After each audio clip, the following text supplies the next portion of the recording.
क्या एक जमींदार अपनी ही प्रजा को बार बार उजाड़कर भी महान बन सकता है?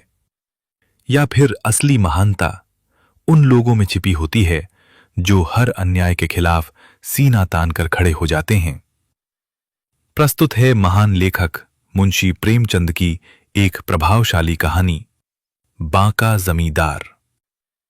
एक ऐसा गांव जो कई बार उजड़ा, एक ऐसा जमींदार जिसकी हुकूमत से लोग कांपते थे, और कुछ ऐसे लोग जिन्होंने अपनी आबरू के लिए हर डर को ठुकरा दिया। ये कहानी सिर्फ जुल्म और ताकत की नहीं, बल्कि हिम्मत, स्वाभिमान और इंसानियत की असली पहचान की है।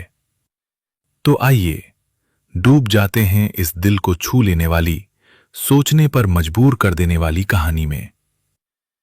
ठाकुर प्रद्युम्न सिंह, एक नाम जो पूरे शहर में इज्जत और रौब के साथ लिया जाता था। वे पेशे से वकील थे, लेकिन उनकी असली पहचान थी उनका हौसला, उनका साहस और उनका बेखौफ अंदाज। उनके दोस्त अक्सर कहा करते थे, अदालत की इजलास में ठाकुर साहब का मर्दाना जौहर सबसे ज्यादा खुलकर सामने आता है। यही वजह थी कि भले ही उन्हें किसी मुकदमे में जीत बहुत कम मिलती हो, मगर उनके मुवक्किलों का भरोसा, उनकी श्रद्धा जरा भी कम नहीं होती थी। अब इंसाफ की कुर्सी पर बैठे बड़े लोगों की निडरता पर शक करना भले ही गुनाह समझा जाए, लेकिन शहर के जानकार लोग तो खुलेआम कहते थे, जब ठाकुर साहब किसी केस में जिद ठान लेते हैं तो उनका बदला हुआ तेवर और तमतमाया चेहरा इंसाफ को भी अपने वश में कर लेता है। ऐसे कई मौके आए थे जब उनके हौसले और जिगर ने वो करिश्मे दिखाए, जहां कानून और न्याय दोनों ही मानो जवाब दे गए हों। सिर्फ इतना ही नहीं, ठाकुर साहब मर्दानगी के असली पारखी भी थे। अगर कोई मुवक्किल कुश्ती का शौकीन हो या उसमें अच्छी पकड़ रखता हो, तो जरूरी नहीं था कि वो फीस दे, बस हुनर होना चाहिए, और ठाकुर साहब उसके हो जाते थे।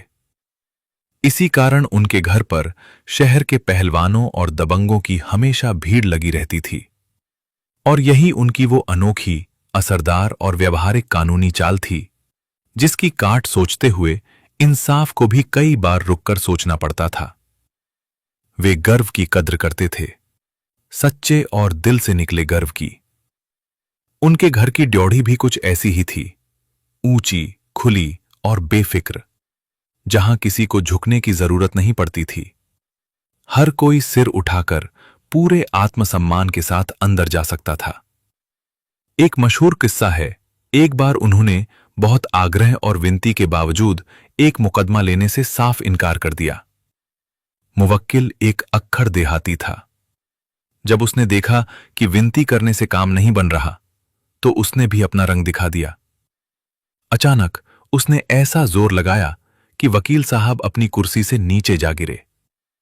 लेकिन अगले ही पल जो हुआ, उसने सबको हैरान कर दिया। ठाकुर साहब उठे और उस बिफरे हुए देहाती को गले से लगा लिया। धन और धरती, इन दोनों के बीच का आकर्षण मानो आदिकाल से चला आ रहा हो। धरती में सिर्फ साधारण गुरुत्वाकर्षण ही नहीं होता, उसमें एक अजीब सी खिंचाव भरी ताकत भी होती है, जो दौलत को अपनी ओर खींचती रहती है। सूद, तमस्सुक, व्यापार, ये सब तो बस दौलत के रास्ते की मंजिलें हैं। असल ठिकाना तो आखिरकार जमीन ही होती है। ठाकुर प्रद्युम्न सिंह की नजरें भी काफी समय से एक बेहद उपजाऊ मौजे पर टिकी हुई थीं। लेकिन अफसोस, बैंक का खाली होता खाता उनके हौसलों को आगे बढ़ने नहीं देता था। इसी बीच एक दिन ऐसा भी आया जब उसी मौजे का जमींदार एक कत्ल के इल्जाम में पकड़ लिया गया। असल बात कुछ यूं थी कि उसने बस रस्म निभाने के तौर पर एक आसामी को जेठ की तपती दोपहरी में दिन भर धूप में खड़ा रखा था। अब अगर सूरज की तपिश या शरीर की कमजोरी या फिर प्यास की तीव्रता उसकी जान ले ले, तो इसमें जमींदार की क्या गलती? मगर शहर के वकीलों ने जैसे उससे किनारा ही कर लिया था। कोई भी उसकी पैरवी के लिए तैयार न हुआ। हो सकता है उसकी आर्थिक तंगी ने भी सबको पीछे हटने पर मजबूर किया हो। आखिरकार हर दरवाजे से ठोकर खाकर वो ठाकुर साहब की शरण में आ पहुंचा। मुकदमा बेहद कमजोर था। पुलिस ने पूरी ताकत के साथ हमला बोला था और उसके समर्थन में शासन और अधिकार के ताजे ताजे दस्तावेज भी तैयार थे। ठाकुर साहब आमतौर पर ऐसे मामलों से दूरी ही रखते थे। वे अनुभवी सपेरों की तरह यूं ही सांप के बिल में हाथ नहीं डालते थे। लेकिन इस बार सूखी समझदारी के मुकाबले उनकी अपनी इच्छाएं भारी पड़ती दिखाई दीं। उन्होंने जमींदार को दिलासा दिया, वकालतनामा दाखिल किया और फिर पूरे जी जान से मुकदमे में जुट गए। उन्होंने ऐसी जोरदार पैरवी की, इतनी शिद्दत से लड़ाई लड़ी कि आखिरकार जीत का डंका बजाते हुए मैदान से बाहर निकले। लेकिन जनता की जुबान पर इस जीत का सेहरा उनकी कानूनी समझ को नहीं, बल्कि उनके मर्दाना हौसले को दिया गया, क्योंकि उन दिनों वकील साहब कानून की जटिल दफाओं और नजीरों में उलझने के बजाय दंगल की रोमांचक दुनिया में ज्यादा दिलचस्पी लेते नजर आते थे। हालांकि ये बात कुछ ऐसी थी जिस पर यकीन करना थोड़ा मुश्किल लगता है। कुछ जानकार लोग तो यहां तक कहते हैं कि अनार के बमगोले और सेब अंगूर की मीठी गोलियों ने ही पुलिस के उस जबरदस्त हमले को तोड़कर बिखेर दिया। खैर, नतीजा यही रहा कि मैदान आखिरकार ठाकुर साहब के हाथ ही आया। जमींदार की जान बच गई। वह मानो मौत के मुंह से लौटकर आया था। भाव विभोर होकर वह ठाकुर साहब के चरणों में गिर पड़ा और कांपती आवाज में बोला, ठाकुर साहब, मैं आपकी सेवा करने के योग्य तो नहीं हूं। ईश्वर ने आपको सब कुछ दिया है, लेकिन जैसे भगवान कृष्ण ने गरीब सुदामा के सूखे चावल भी प्रेम से स्वीकार किए थे, वैसे ही मेरे पास भी बस एक छोटा सा वीरान मौजा है जो मेरे बुजुर्गों की निशानी है। उसे मैं आपकी भेंट करता हूं। यह आपके योग्य तो नहीं, मगर मेरी खातिर इसे स्वीकार कर लीजिए। मैं आपका यह उपकार जीवन भर नहीं भूलूंगा। इतना सुनते ही वकील साहब के भीतर जैसे एक हलचल सी मच गई। उनका मन फड़क उठा। उन्होंने पहले तो 2-4 बार एक निष्प्रह बैरागी की तरह इस प्रस्ताव को ठुकराने की कोशिश की, लेकिन आखिरकार उन्होंने वह भेंट स्वीकार कर ली। उनकी मनचाही मुराद अब पूरी हो चुकी थी। इस मौजे के लोग बड़े ही सरकश और झगड़ालू मिजाज के थे। उन्हें इस बात का खास गुरूर था कि आज तक कोई भी जमींदार उन्हें पूरी तरह काबू में नहीं कर पाया। लेकिन जैसे ही उन्होंने अपनी बागडोर ठाकुर प्रद्युम्न सिंह के हाथों में जाती देखी, उनकी सारी अकड़ मानो हवा हो गई। वे बिल्कुल उसी तरह हो गए जैसे कोई बेलगाम घोड़ा जो पहले सवार को कनखियों से देखता है, कानों को खड़ा करता है, हल्की सी हिनहिनाहट भी करता है और फिर आखिरकार गर्दन झुका देता है। उन्हें समझ आ गया था कि इस बार जो सवार आया है वह दिलेर भी है और लगाम कसने में भी माहिर। अषाढ़ का महीना था। चारों ओर जैसे एक अलग ही हलचल थी। किसान अपने गहने और बर्तन तक बेचकर बैलों की तलाश में इधर उधर भटक रहे थे। गांव की बूढ़ी बनियाइन भी मानो नवेली दुल्हन सी सज धज कर बैठी थी, और जो कुम्हार कल तक फाके करता था आज किसी बारात के दूल्हे जैसा इतराता फिर रहा था। मजदूरों की तो जैसे चांदी ही हो गई थी। वे इस मौके के बादशाह बन बैठे थे। टपकती हुई छतें उनकी एक नजर एक कर्म का इंतजार कर रही थीं। घास से ढके खेत उनके ममता भरे हाथों के मोहताज थे। जिसे चाहते बसा देते और जिसे चाहते उजाड़ देते। आम और जामुन के पेड़ों पर दिन रात शरारती और निशानेबाज लड़कों का कब्जा बना रहता था। और उधर बूढ़े लोग गर्दन में झोलियां डाले आधी रात से ही टपके की तलाश में निकल पड़ते थे, मानो बुढ़ापे में भी यह काम भोजन और भजन से ज्यादा रोचक और आनंद देने वाला हो। नाले गरजते हुए बह रहे थे। नदियां अथाह थीं। चारों तरफ हरियाली ही हरियाली और खुशहाली का मंजर था। इन्हीं दिनों ठाकुर साहब अचानक बिल्कुल मौत की तरह, जिसके आने की कोई खबर पहले से नहीं होती, गांव में आ पहुंचे। उनके साथ एक सजी धजी बारात सी थी। हाथी, घोड़े, ढेर सारा साज सामान और लठैतों का मानो पूरा एक दल। गांव वालों ने जब यह ठाट बाट और रौब देखा तो जो थोड़ा बहुत होश बचा था वह भी उड़ गया। घोड़े खेतों में दौड़ने लगे और गुंडे गलियों में घूमने लगे। शाम होते होते ठाकुर साहब ने अपने असामियों को बुलवाया। फिर एक ऊंची गूंजती आवाज में बोले, सुना है, तुम लोग बड़े सरकश हो और मेरी सरकशी का हाल तुम भली भांति जानते हो। अब सीधी टक्कर है ईंट और पत्थर की, बताओ तुम्हें क्या मंजूर है। एक बूढ़ा किसान बेद के पेड़ की तरह कांपता हुआ आगे बढ़ा और डर से थरथराती आवाज में बोला, सरकार, आप हमारे मालिक हैं, हम आपसे टकराकर आखिर कहां जाएंगे। ये सुनते ही ठाकुर साहब का तेवर और सख्त हो गया। वे गरज कर बोले, तो सुन लो, कल सुबह तक तुम सबको 3 साल का पेशगी लगान जमा करना होगा। और ध्यान रहे, मैं अपना हुक्म दोहराना नहीं जानता। अगर ऐसा न हुआ तो मैं इस पूरे गांव में हल चलवा दूंगा और तुम्हारे घरों को खेत बना दूंगा। बस। ये सुनते ही पूरे गांव में कोहराम मच गया। 3 साल का पेशगी लगान, वो भी इतनी जल्दी? यह तो नामुमकिन था। पूरी रात लोग इसी चिंता और भागदौड़ में लगे रहे। फिर भी दिल के किसी कोने में एक उम्मीद बाकी थी, शायद सुबह तक विनती और दुआ असर कर जाए। लेकिन सुबह आई तो जैसे प्रलय बनकर आई। एक ओर जोर जबरदस्ती, अन्याय और अत्याचार का खुला खेल था, तो दूसरी ओर आंखों में आंसू, दिलों में सिसकियां और चारों तरफ चीख पुकार। लेकिन उन्हें सुनने वाला कोई नहीं था। गरीब किसान अपनी अपनी छोटी छोटी पोटलियां उठाए, बेबस निगाहों से इधर उधर देखते, आंखों में विनती ली, बीवी बच्चों को साथ लेकर रोते बिलखते किसी अनजान दिशा की ओर निकल पड़ते थे।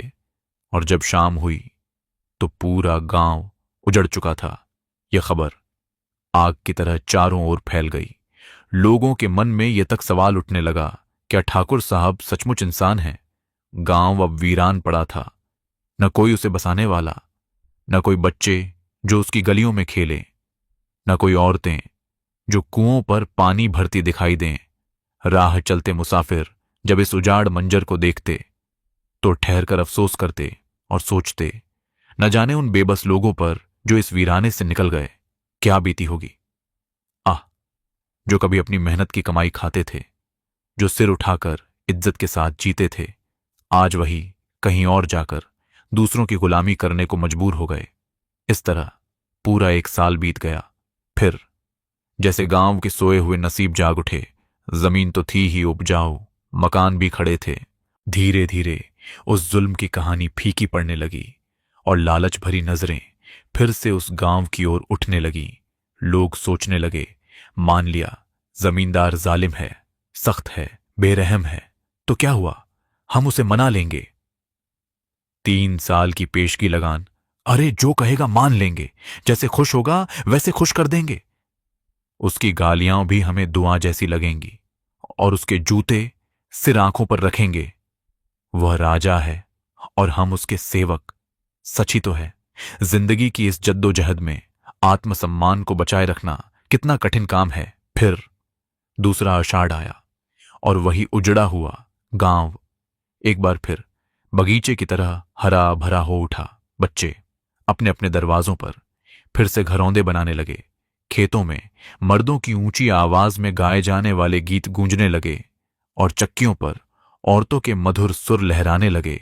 हर तरफ जिंदगी के मोहक मनमोहक दृश्य फिर से दिखने लगे। 1 साल और बीत गया।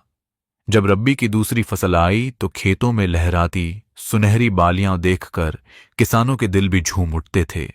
जो जमीन साल भर पहले तक परती पड़ी थी, वही अब मानो सोना उगल रही थी।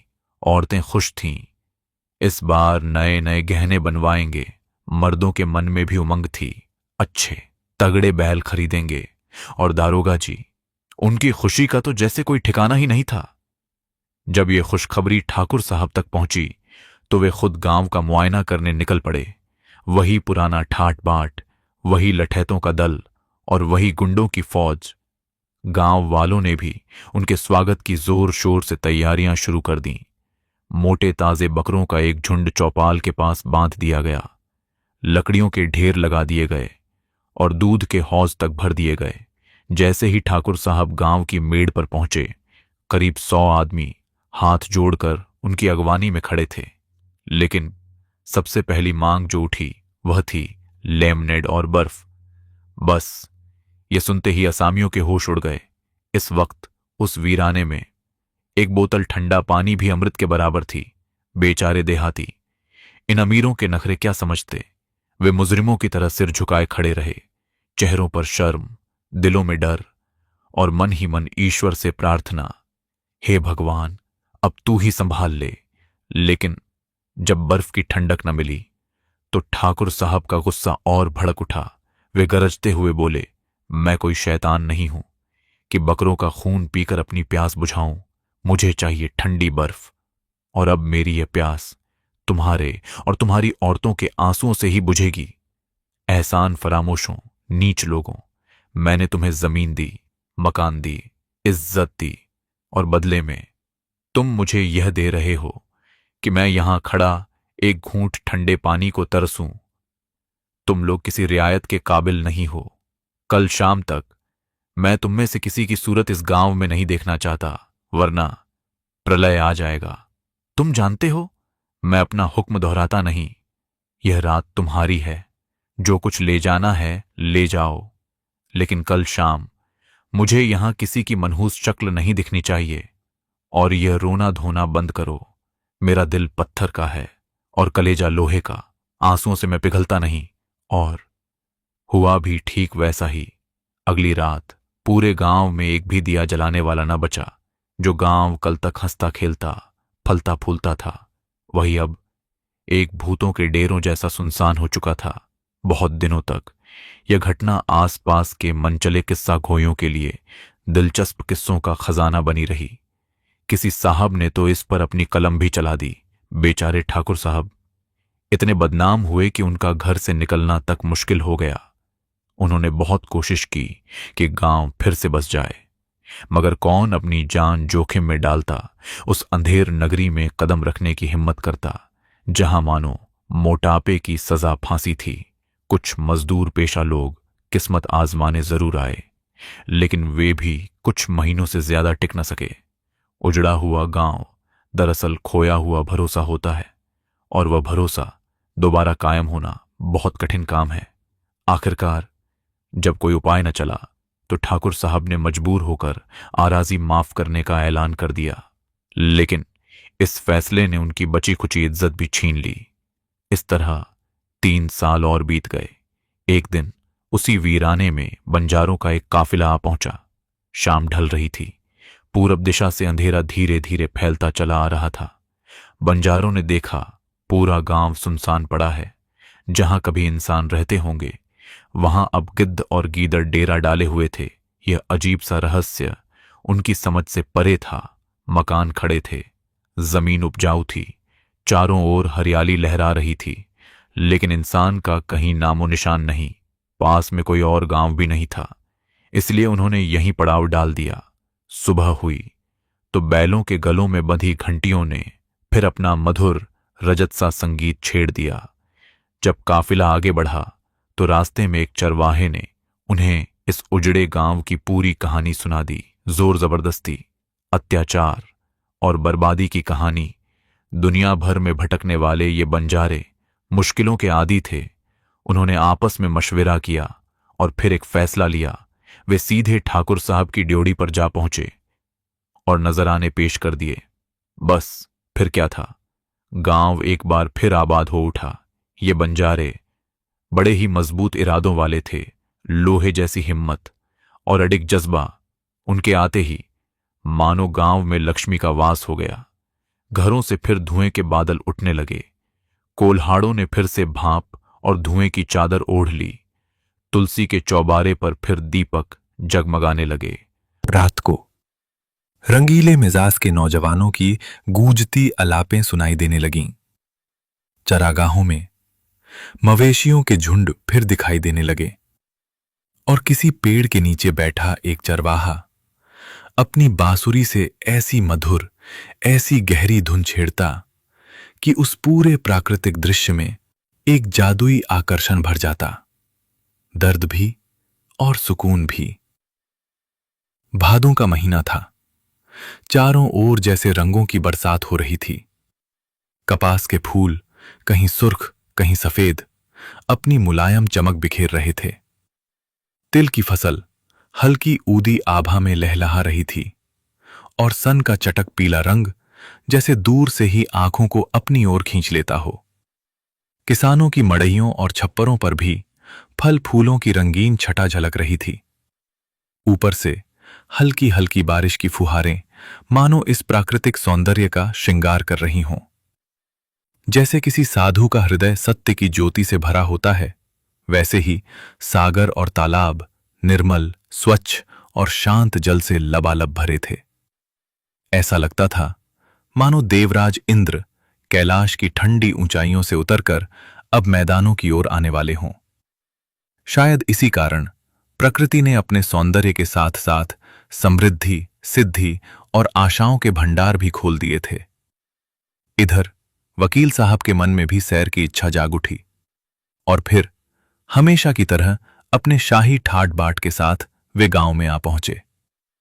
जब उन्होंने चारों ओर नजर डाली तो हर तरफ संतोष और निश्चिंतता की छाप साफ दिखाई दे रही थी। गांव वालों को जैसे ही उनके आगमन की खबर मिली, वे सब सलाम के लिए हाजिर हो गए। वकील साहब ने देखा लोग अच्छे कपड़े पहने हुए हैं, सीना तानकर स्वाभिमान के साथ चल रहे हैं। वे मुस्कुराए और बड़े अपनत्व से उनका हालचाल पूछा। कहो, फसल कैसी है? तभी बूढ़े हरदास आगे बढ़े। उनकी आवाज में जिम्मेदारी भी थी और चौधराहट की ठसक भी। उन्होंने कहा, हुजूर के कदमों की बरकत से सब कुशल मंगल है, किसी तरह की कोई तकलीफ नहीं। आपकी दी हुई नेमत खाते हैं और आपका ही जस गाते हैं। हमारे लिए राजा भी आप हैं, सरकार भी आप, आपके लिए तो जान भी हाजिर है। यह सुनते ही ठाकुर साहब का चेहरा जरा सख्त हो गया। वे ठंडी आवाज में बोले, मैं खुशामद सुनने का आदी नहीं हूं। ये बात सुनकर हरदास के माथे पर बल पड़ गए। उनके स्वाभिमान को जैसे ठेस लग गई। वे तनकर बोले, मुझे भी खुशामद करने की आदत नहीं है। अब ठाकुर साहब ऐंठ गए और तिरस्कार भरे स्वर में बोले, तुम्हें रईसों से बात करने की तमीज नहीं है। जैसे तुम्हारी ताकत ढल गई है, वैसे ही तुम्हारी अक्ल भी बुढ़ापे में जाती रही। हरदास ने अपने साथियों की ओर देखा। सबकी आंखों में गुस्से की तपिश थी और माथों पर संयम की लकीरें। उन्होंने ठहर कर जवाब दिया, हम आपकी रैयत हैं, लेकिन हमारी आबरू भी हमें उतनी ही प्यारी है। आप चाहे हमसे सिर मांग लें, लेकिन इज्जत हम कभी नहीं दे सकते।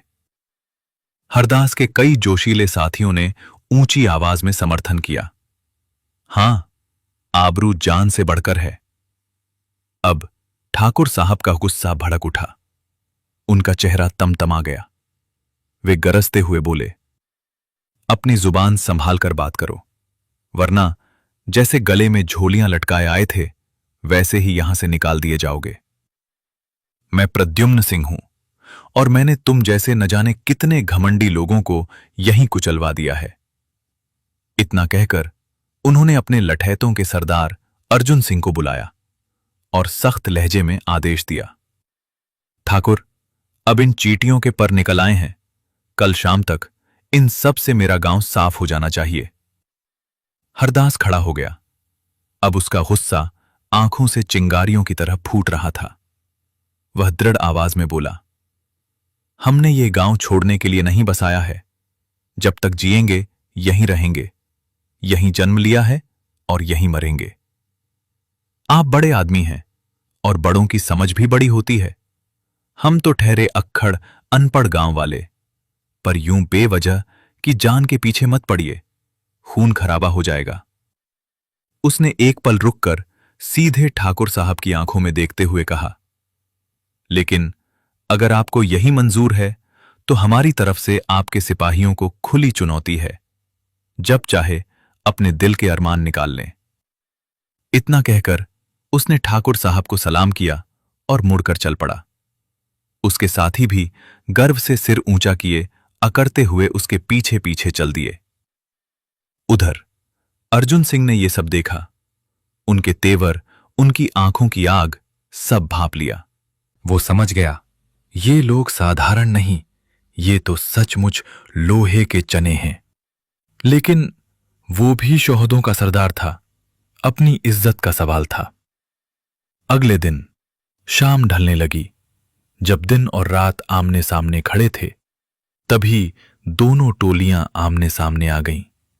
फिर जो टक्कर हुई, जो धक्का मुक्की मची, मानो धरती तक कांप उठी हो। जुबानों ने पहले ही ऐसे वार किए कि सूरज भी डरकर पश्चिम की ओर छिप गया, और फिर लाठियां भी उठने को तैयार हो गईं। लेकिन इससे पहले की बात और बिगड़ती और लोग डॉक्टर की दवा और दुआ के मोहताज बनते, अर्जुन सिंह ने समझदारी दिखा दी। हालांकि उनके कुछ आदमियों को गुल और हल्दी पीने की नौबत तो आ ही चुकी थी। वकील साहब ने जब अपनी फौज की ये हालत देखी, किसी के कपड़े फटे हुए, किसी के शरीर पर गर्द जमी हुई, कोई हांफते हांफते बेदम सा। खून तो बहुत कम बहा था, क्योंकि वो अनमोल चीज है और डंडों की मार से जैसे बचा ली गई थी। तो उन्होंने अर्जुन सिंह की पीठ थपथपाई और उसकी बहादुरी, उसकी जाबाजी की दिल खोलकर तारीफ की। रात को उनके सामने लड्डुओं और इमरती की ऐसी बरसात हुई कि दिन भर की सारी थकान और गर्द गुबार जैसे पल भर में धुल गया। और सुबह होते ही ये पूरा दल चुपचाप अपने अपने घर की राह पकड़ गया और जाते जाते कसम खा गया कि अब कभी भूल कर भी इस गांव की ओर रुख नहीं करेंगे। इसके बाद ठाकुर साहब ने गांव के सभी लोगों को चौपाल में बुलवाया। बस उनके इशारे की देर थी, सारा गांव इकट्ठा हो गया। सच है, जब सत्ता और अधिकार घमंड की ऊंची मसनद से उतर आते हैं तो दुश्मनों को भी दोस्त बना लेते हैं। जब सब लोग आ गए तो ठाकुर साहब एक एक से मिले, उन्हें गले लगाया और फिर बोले, मैं ईश्वर का बहुत आभारी हूं कि मुझे इस गांव के लिए वही लोग मिल गए जिनकी मुझे तलाश थी। तुम सब जानते हो, ये गांव कई बार उजड़ा और कई बार बसा। उसका कारण यही था कि पहले वाले लोग मेरी कसौटी पर खरे नहीं उतरते थे। मैं उनका दुश्मन नहीं था, लेकिन मेरी दिली इच्छा थी कि इस गांव में ऐसे लोग रहें जो जुल्म का सामना मर्दों की तरह करें, जो अपने अधिकारों और सम्मान की रक्षा करना जानते हों, जो हुकूमत के गुलाम न बने, जो किसी के रौब और ताकत से डरकर बच्चों की तरह सहम न जाएं। आज मुझे पूरा विश्वास है कि मेरी ये तमन्ना पूरी हो गई है। हां, इसके लिए मुझे नुकसान भी उठाना पड़ा, शर्मिंदगी भी सहनी पड़ी और बदनामी भी झेलनी पड़ी। लेकिन अब मुझे यकीन है कि तुम सब हर मुश्किल का डटकर सामना करोगे, चाहे आंधियां चलें या लहरें ऊंची उठें। इतना कहकर ठाकुर साहब ने गहरी सांस ली और अंतिम घोषणा की, आज से मैं इस गांव से अपना हाथ खींचता हूं। अब ये गांव तुम सबकी मिल्कियत है। तुम ही इसके असली जमींदार हो, तुम ही इसके मालिक हो। ईश्वर से मेरी यही प्रार्थना है कि तुम सब फलो फूलो और हमेशा खुशहाल रहो। इन शब्दों ने लोगों के दिलों पर जैसे जादू कर दिया। स्वामी भक्ति के जोश में डूबे हुए वे सब ठाकुर साहब के पैरों से लिपट गए और भावुक होकर कहने लगे, हम आपसे, आपके कदमों से जीते जी कभी जुदा नहीं होंगे। आप जैसा कद्रदान और प्रजा का ख्याल रखने वाला मालिक हमें और कहां मिलेगा। उस समय वीरों की भक्ति, उनकी सहानुभूति, वफादारी और एहसान का एक बेहद मार्मिक, दिल को छू लेने वाला दृश्य सामने था। लेकिन ठाकुर साहब अपने फैसले पर अडिग रहे।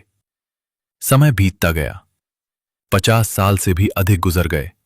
फिर भी उन्हीं बंजारों के वंशज आज तक मौजा साहजगंज के माफीदार बने हुए हैं। गांव की औरतें आज भी ठाकुर प्रद्युम्न सिंह को श्रद्धा से याद करती हैं, उनकी पूजा करती हैं और उनसे मन्नतें मांगती हैं। हां, अब इस मौजे के कई नौजवान दौलत और सत्ता की ऊंचाइयों तक पहुंच चुके हैं, लेकिन आज भी वे उस सख्त, अक्खड़ और स्वाभिमानी हरदास के नाम पर गर्व करते हैं। और हर साल भादों सुदी एकादशी के दिन उस ऐतिहासिक विजय की याद में आज भी जश्न मनाया जाता है। तो दोस्तों, ये थी महान लेखक मुंशी प्रेमचंद की कहानी बांका जमींदार। अगर आपको महान लेखक मुंशी प्रेमचंद की कहानी बांका जमींदार पसंद आई हो तो वीडियो को लाइक, शेयर और चैनल को सब्सक्राइब ज़रूर करें, ताकि ऐसे ही दमदार कहानियाँ आप तक लगातार पहुँचती रहे। कमेंट करके ज़रूर बताइए आप यह कहानी कहाँ से सुन रहे हैं। अपने गांव, शहर या जगह का नाम लिखना बिल्कुल मत भूलिए, हमें जानकर बहुत खुशी होगी। आप सुन रहे हैं रागनी रस यूट्यूब चैनल। धन्यवाद। फिर मिलेंगे एक नई कहानी के साथ।